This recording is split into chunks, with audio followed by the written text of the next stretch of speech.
Olá, pessoal. Só um minuto, vou projetar. Olá, pessoal.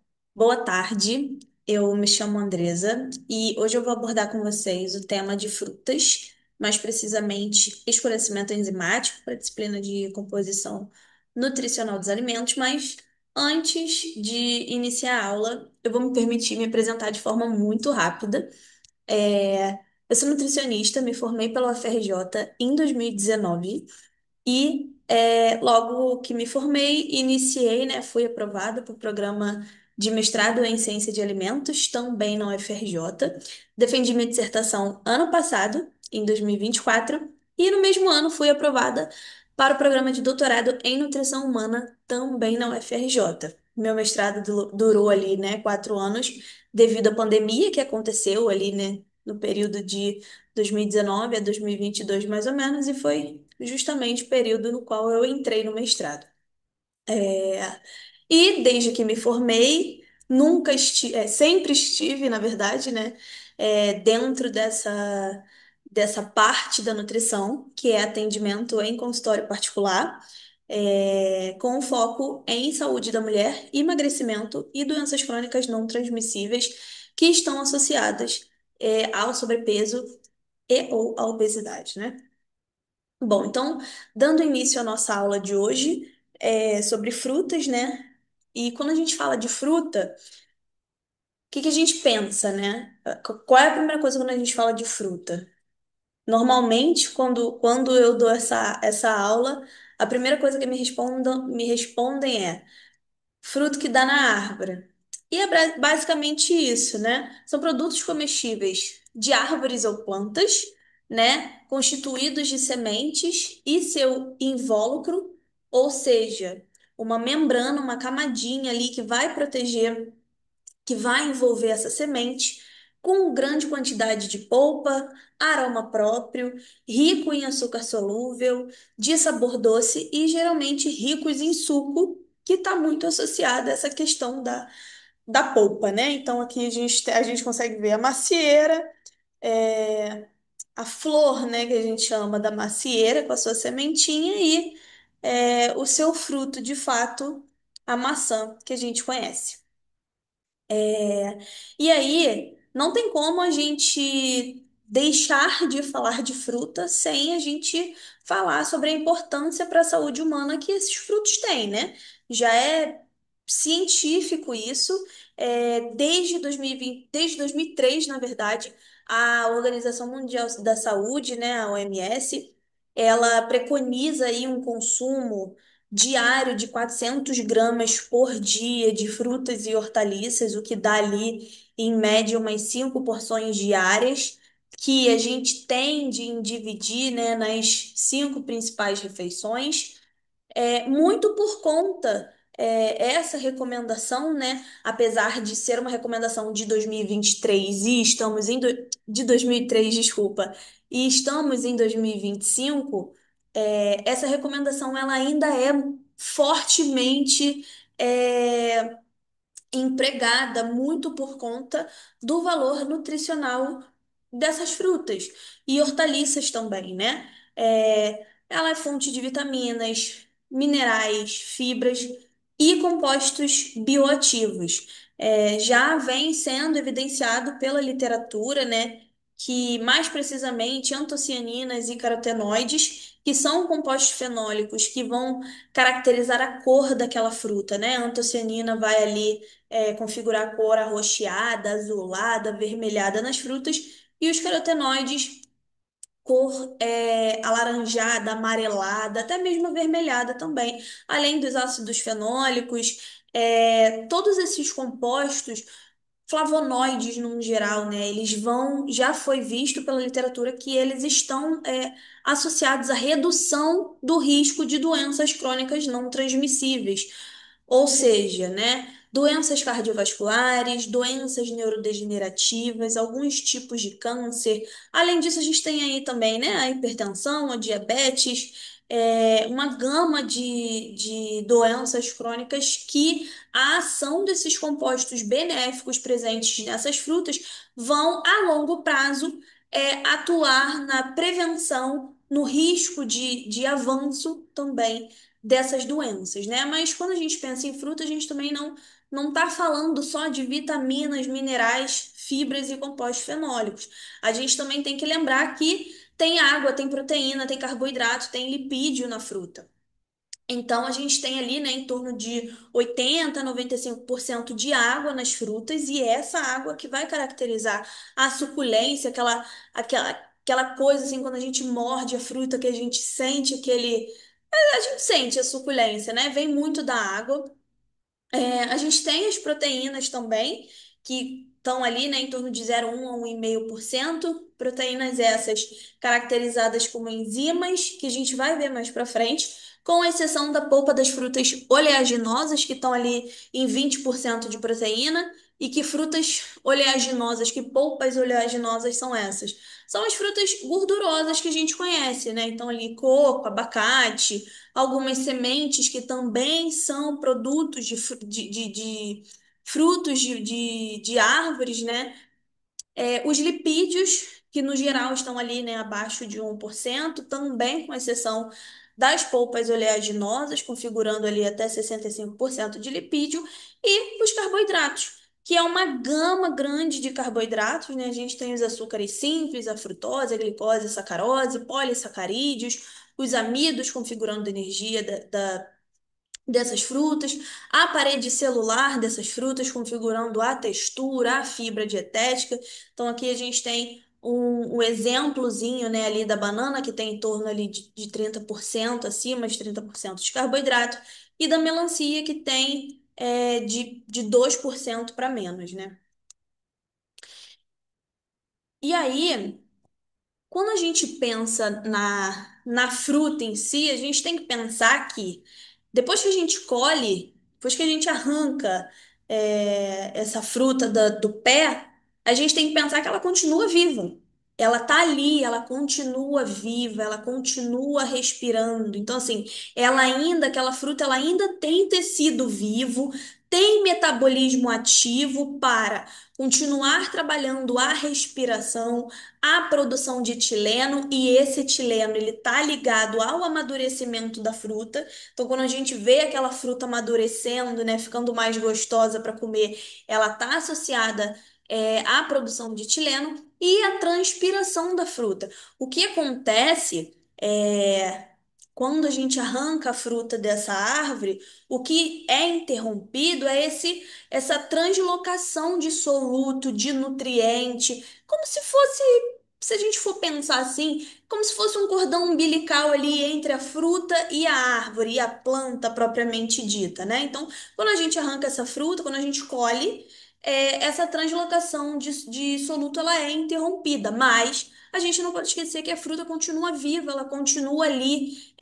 respirando, amadurecendo aos poucos. E aí, se a gente for pensar, ué, a gente arranca a fruta, a gente colhe a fruta, né? O arrancar é um modo de dizer, na verdade, o termo correto é colher, a gente colhe a fruta e ela continua respirando, ela continua amadurecendo, Então na verdade, a gente classifica as frutas, né? As frutas ela tem uma classificação entre frutos climatéricos e frutos não climatéricos. E qual é a diferença disso aí? Os frutos climatéricos, eles continuam amadurecendo, né? Depois que eles são colhidos. Como? Porque eles atingem um estado máximo de desenvolvimento. Então, eles estão ali, né, na sua árvore, na planta, ele atinge um pico de desenvolvimento, muito por conta da alta produção de etileno, muito por conta da sua alta respiração, e eles conseguem amadurecer ainda assim depois que eles são colhidos. Então, a gente tem ali o exemplo da banana, por exemplo. A gente vai no hortifruti, a gente vê banana verde, né? Eu, por exemplo, quando vou ali no hortifruti, só tem banana verde. E aí eu compro ela verde mesmo assim, porque eu sei que ela vai durar mais tempo, porque eu sei que depois de 1, 2 semanas ela vai estar amarelinha, perfeita para eu comer. Então, assim, isso é o continuar do amadurecer do fruto. Já os frutos não climatéricos são os frutos que eles só atingem o seu amadurecimento ligado na planta. Então, ali, a produção de etileno e respiração dessa fruta é constante. Ele não atinge um pico máximo, ele continua produzindo ali até você colher. Depois que você colhe, essa produção de etileno e essa respiração, ela é interrompida. Então, os frutos, eles têm um momento certo para eles serem colhidos, né? Então, os frutos não climatéricos, a gente tende a esperar o tempo de colheita para isso. Os climatéricos, a gente pode colher e comercializar antes de atingir o seu pico de amadurecimento. Bom, e aí, dentro dessa temática, né, dos frutos climatéricos e dos frutos não climatéricos, quando a gente colhe, modificações químicas e sensoriais vão continuar acontecendo ali naquela fruta.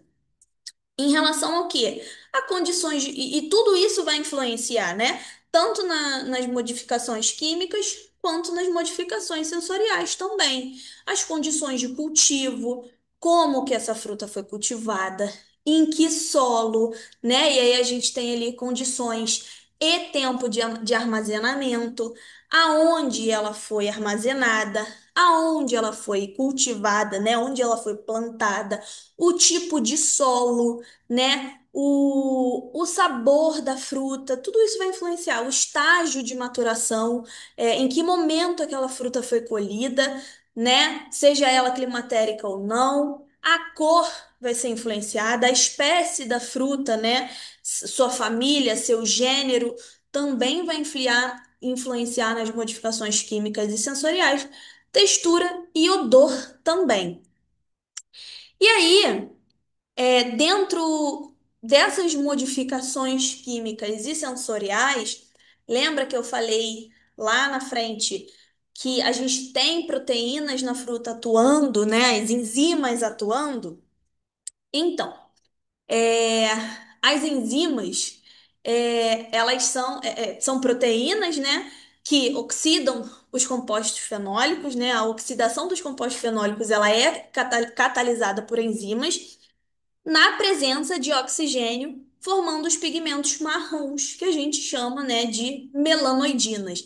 Essas enzimas, que são proteínas com função biológica, participando ali, né, de reações bioquímicas, né, o metabolismo e a síntese, até a defesa de degradação, então, e degradação, na verdade. Então, essas enzimas, elas estão na fruta, para isso, né? Elas vão continuar o metabolismo, funcionando ali esse metabolismo da fruta, tendo efeitos desejáveis e não desejáveis, né? No caso aqui, a gente vai falar da polifenol-oxidase, que é uma enzima que está diretamente ligada ao escurecimento enzimático dessas frutas.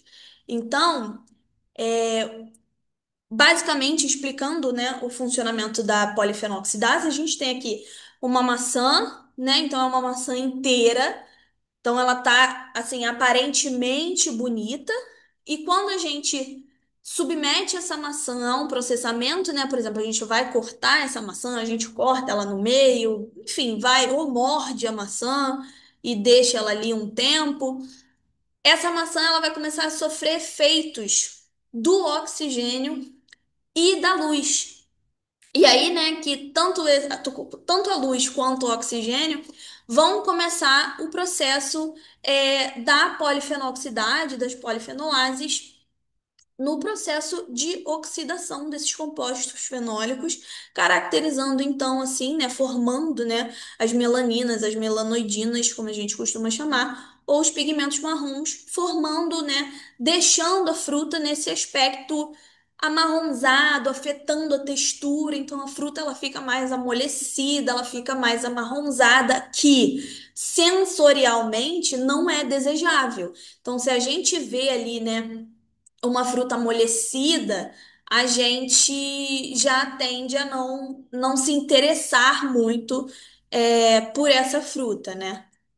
Então, da teoria para a prática, como é que a gente tenta prevenir ou retardar, né, esse escurecimento enzimático no dia a dia. A gente tem tanto controle físico quanto o controle químico. E aí, quando a gente está falando de controle físico, o que que a gente está falando? A gente está falando de branqueamento, basicamente, né? Branqueamento é uma técnica que vocês vão ver, né, em técnica dietética bastante. A gente normalmente vê em tecnologia de alimentos também. Então, a gente branqueia aquele alimento. O que que caracteriza o branqueamento? A gente ou submerge o alimento em água fervente ou a vapor. E ali, né, então a gente coloca, por exemplo, aqui o brócolis, a gente sanitiza, lava o brócolis, coloca em água fervente por 2, 3 minutos, mergulha esse brócolis num bowl com água muito gelada, com gelo, para quê? Para você interromper esse cozimento e armazena esse fruto, né, esse vegetal, essa fruta em plásticos, né, ou recipientes hermeticamente fechados, para você evitar ali o contato com o oxigênio e congela. E aí a gente tem o a vapor, que é o cozinhar a vapor, e a imersão em água, que é cozinhar por água. Então, o vapor a gente tende a preservar mais os nutrientes, porque quando a gente submete um alimento ou uma fruta ao cozimento por água, a gente tende a perder nutrientes hidrossolúveis, né? A gente tem vitaminas e compostos fenólicos hidrossolúveis, então a gente acaba tendendo a perder, né, na água. O branqueamento a vapor, ele inativa as enzimas oxidativas, como por exemplo a polifenol-oxidase, e a imersão em água também. Além disso, a gente tem. Opa! Além disso, como controle físico, a gente também tem a refrigeração e congelamento. Então, ambos os processamentos, né? Eles vão retardar a velocidade dessa polifenoxidase, dessas reações enzimáticas, não só da polifenoxidase, mas de todas essas enzimas que podem vir a ter um efeito indesejável no alimento. É, a critério de curiosidade, a polifenol, ela tem uma atividade ali ótima entre 30 e 40 graus. Então, vamos imaginar num calor, a gente deixar a banana do lado de fora, a gente vê essa banana amadurecer e até estragar muito mais rápido, né? Então, ela é parcialmente inativada quando ela está ali abaixo de 10 graus. Eu não sei se vocês já perceberam, mas ela continua amadurecendo também dentro da geladeira. Então, se você colocar uma banana mais ou menos ali verde dentro da geladeira, daqui a um tempo você vai ver que ela está madura do mesmo jeito. É porque a polifenol-oxidase, ela é parcialmente inativada, ela não é tão inativada assim, e ela continua trabalhando, mas de forma muito devagar. Então, quando a gente congela a fruta, ela tende a durar um pouco mais, justamente pela polifenoxidase também, parte dela ser inativada a menos de 10 graus. A geladeira normalmente é uma temperatura um pouquinho maior, então por isso que as frutas elas tendem a amadurecer um pouquinho mais rápido do que quando elas estão congeladas. Bom, ainda assim, em controle físico, a gente tem a atmosfera modificada, embalagem a vácuo. A atmosfera modificada nada mais é do que você retirar o oxigênio daquela embalagem, né? Então, quando a gente armazena, né, frutas, legumes e verduras a vácuo, a gente está tirando o oxigênio daquele espaço ali, deixando mais disponível CO2. Então, a gente diminui esse contato com o oxigênio, consequentemente, a gente diminui o trabalho, o funcionamento da enzima da polifenol-oxidase. Já em relação a controle químico, a gente tem de primeira, sim, a redução do pH, né? E do antioxidante redutor. O que é isso? A polifenol-oxidase, basicamente, ela é inativada parcialmente num pH ali abaixo de 3,5. Então, quando a gente pensa, como que eu vou reduzir um pH em casa? É aquele momento que a gente, quando faz salada de fruta, com certeza eu imagino que vocês já viram a mãe de vocês fazendo isso, ou vocês mesmos já fizeram isso que é espremer limão na salada de fruta ou espremer laranja na salada de fruta. Para quê? Para as frutas não escurecerem. E por quê? É justamente isso. O, o limão ou a laranja, ele vai reduzir o pH dessas frutas ali, inativando parcialmente essa polifenol-oxidase, impedindo que essas frutas fiquem escuras e que, consequentemente, fique uma salada de fruta feia, que não vai ter busca sensorial, que as pessoas não vão comer com os olhos. Porque, convenhamos, quando a gente pega uma salada de fruta em que as frutas já estão, né, começando aquele processo de escurecimento enzimático, né, de ficar marronzada, a gente não tem muita vontade de comer, né? Então, além disso, tanto o limão quanto a laranja, ele acaba atuando também como antioxidante redutor, né? Por conta da vitamina C, são duas frutas que têm, né, que são fontes de vitamina C. Essa atuação de oxidante redutor interrompe o escurecimento já iniciado. Quando a gente reduz o pH, a gente reduz o pH para o escurecimento não iniciar, evitar que ele inicie, né? Já o antioxidante redutor, a gente coloca ali, mesmo que o escurecimento já tenha sido iniciado, ele vai ser interrompido por conta da presença da vitamina C. E aí eu trago aqui um desafio prático, uma situação, um problema para a gente pensar quando a gente está abordando essa questão aí de escurecimento enzimático, né? A gente, a gente já tem visto muito, né, em mercados, hortifrutis, frutas sendo vendidas assim, né? Já cortadas, para facilitar a dinâmica do dia a dia, o dia a dia é muito corrido, a prática do dia a dia, né? Então, a gente vê muito sendo vendido, não só fruta, mas legumes também, salada, e que é muito bom pro dia a dia, corrido, né? A gente vai lá, o negócio já tá cortado, é só comer ou é só colocar para cozinhar e tá tudo certo. Mesmo que esses estabelecimentos eles cuidem daquela fruta processada, né, minimamente processada, já descascada, já cortada, né? Mesmo que esses estabelecimentos eles cuidem disso, aplicando qualquer controle, seja ele controle físico ou controle químico que eu acabei de falar, para que essas frutas se mantenham claras, se mantenham bonitas, né? Numa boa textura, numa boa cor, preservando o sabor, né? Ali para ficar na vitrine, para ser chamativo. A gente também tem que pensar até que ponto isso é muito vantajoso. Porque quando a gente olha aqui, né? Aqui a tangerina já descascada, já limpa, separada em gomo, numa bandeja de isopor, coberta por um plástico filme. Aqui, né, são as frutas já condicionadas em caixas plásticas. Aqui embaixo em potes plásticos, aqui mesma coisa, bandeja de isopor e plástico filme por cima.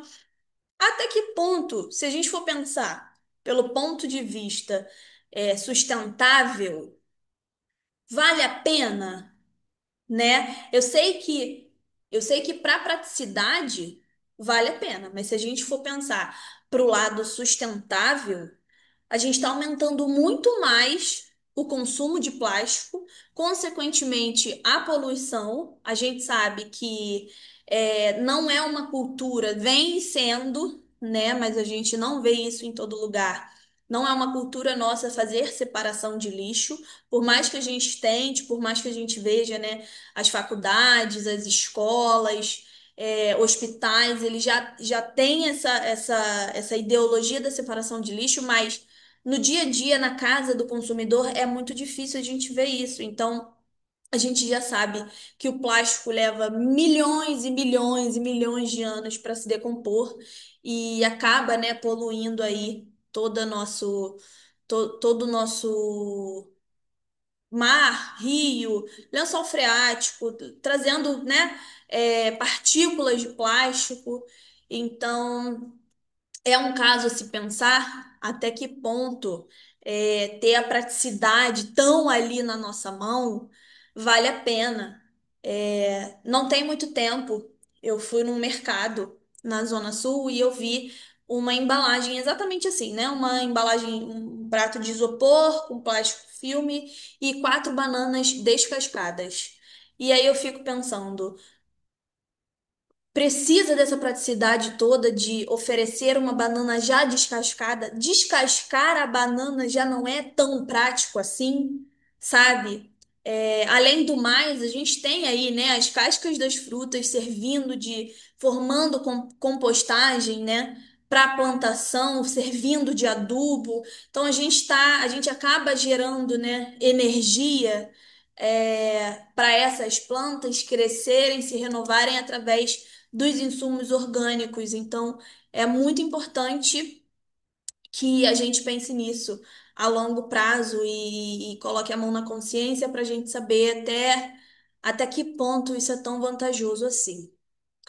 Bom, pessoal, é isso. Foi uma aula rápida. Precisou ser uma aula rápida também, né? Então, eu trouxe aqui a minha pasta de referências. Todas as referências utilizadas nessa aula, elas estão nessa pasta. Tem livros disponíveis para vocês estudarem, não só sobre frutas, não só sobre também a enzima, polifenol oxidase, o escurecimento enzimático, mas muito mais. Toda essa questão que envolve, né?